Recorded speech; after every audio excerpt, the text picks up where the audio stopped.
All right, in this video, we're going to check out Melodyne 4. We're going to use it to make these vocals pitch perfect using some of the automatic features after we go ahead and record it inside of the Melodyne application itself. It's a very easy process and it works like a charm, I'm telling you. So if you're a vocalist or you work with vocals, this is the plugin for you, trust me. Go ahead and download the trial today. Links in the description of this video. Let's go ahead and jump into it. I'm going to show you how awesome it is. All right, this step is going to be using Melodyne to make sure the pitch of the singer doesn't get too far outside of the key and to make sure there's not too much pitch drifting going on. I'm going to be using Melodyne Essential, which is the entry level to Melodyne.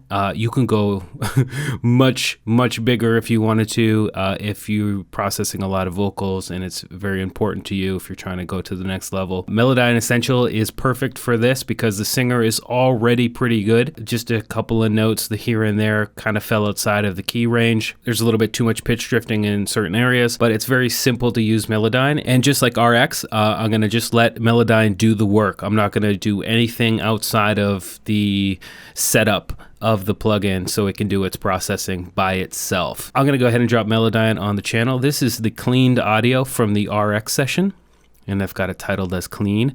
And all we need to do is click the transfer button, and now Melodyne is going to be armed and ready to record. We can put in a BPM if we wanted to right here, but I'm actually not going to do that because it's going to go ahead and pick it up by itself, just like I said before.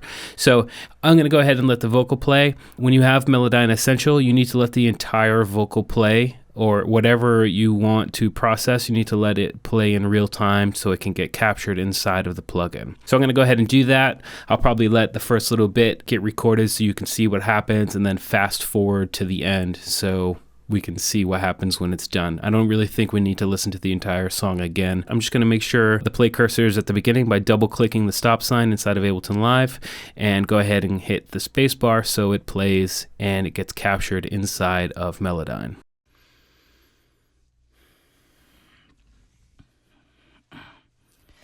O céu sem estrelas, uma praia sem mar, amor sem carinho, romance sem par.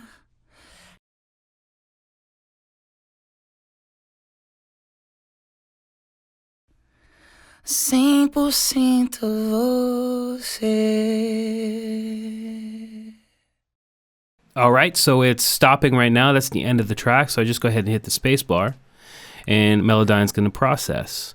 Now, it was already starting the process a long time ago, so that's why it happened so quickly. You can see here that it's moved. Down here, we can actually scroll across and kind of look at what's going on.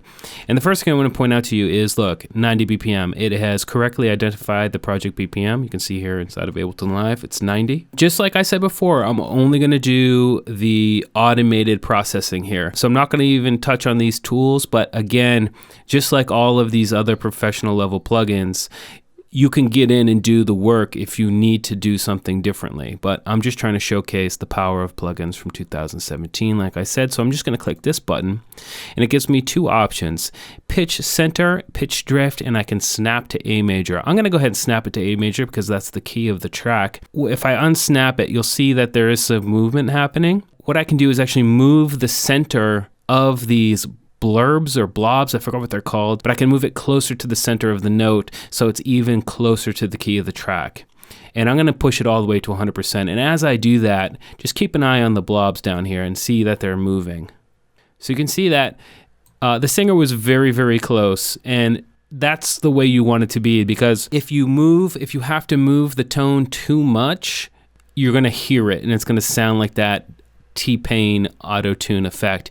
And that's really not what Melodyne's meant to do. Melodyne is supposed to be transparent, so you're really making a singer who isn't perfect sound perfect. You know what I mean? The next thing I do is just adjust the pitch drift, and I'm going to bring it up to about 80% because I think a little bit of pitch drift is okay. So I'm just going to move it over about 80%. You can see how far things have moved, but now it's going to sound phenomenal. So I'm just going to go ahead and hit OK. Now, there's a couple of different ways I can get this acapella into a good format, because I don't want to have Melodyne sitting on this channel activated this whole time. So I can freeze and flatten inside of Ableton Live, or I can resample the vocal inside of a new track. But before we do that, let's go ahead and listen to the processed version. And again, I'm not going to listen to the entire track here on the video, but if you're doing this at your house or in your studio, you're going to want to listen to the entire thing and listen if one of these blobs is out of character, if it's out of, if it's in the wrong spot, and you can come in and use the tools to move it up or down. And really inside of Melodyne Essential, you've got quite a few tools. There's also the groove. You can change the groove and add the intensity of the groove to the blobs inside of here if maybe the singer wasn't on time. You can cut up some of these blobs. It's like, for instance, right here where there's a lot more of a sort of vibrato right here. This is the actual pitch of the sound. You might want to split this right here so you can actually move this blob and this blob independently, things of that nature. But again, I'm just trying to show you how powerful these tools are before you even have to make any sort of adjustments by yourself. So I'm going to go ahead and close this for a second. I'm going to make a second channel. Audio track right here. I'm going to go audio in from the cleaned audio. I'm going to turn it off so it doesn't blow my speakers when I go ahead and resample this thing. I'm going to hit the record button, double click again, and just go ahead and let it play. And while this is resampling, I'm going to take this time to make sure everything is where it should be and there's no craziness happening or anything that's really identifiable in terms of processing happening, and everything is just in key the way it should be. And I already know, because I've already done this once, that it's going to be perfect. So let's go ahead and do that, and then I'll come back in and we'll wrap up this tutorial. O céu sem estrelas, uma praia sem mar, amor sem carinho, romance sem par. 100% você.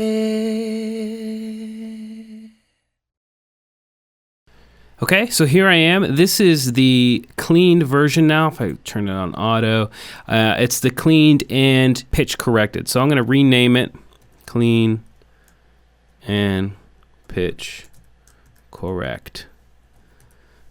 Okay, and again, you might want to rename the actual, if I Control R to rename, paste. So I can turn this off and go ahead and close this. And now this is the audio I want to process in the next tutorial, where I'm going to use Neutron 2. I'm just going to use the mix assistant and see how close we can get this. And then I'm just going to use one preset from FabFilter in the end to make it sound really nice. And we're going to just be blown away by the results. So let's go on to that next tutorial.